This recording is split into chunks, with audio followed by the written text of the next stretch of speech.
How to fix the TikTok shop not working. First, go to your profile, click on the three lines at the top right, go to settings and privacy, scroll down until you see free up space, and make sure you clear cache and downloads.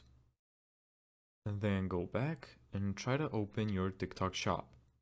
If it still doesn't work, then you're gonna have to report the problem. Click on the three lines again, settings and privacy, go all the way down until you see report a problem. Click account and profile page, click other, scroll down, and click need more help. From here, contact TikTok support for your problem. Thank you so much for watching this video.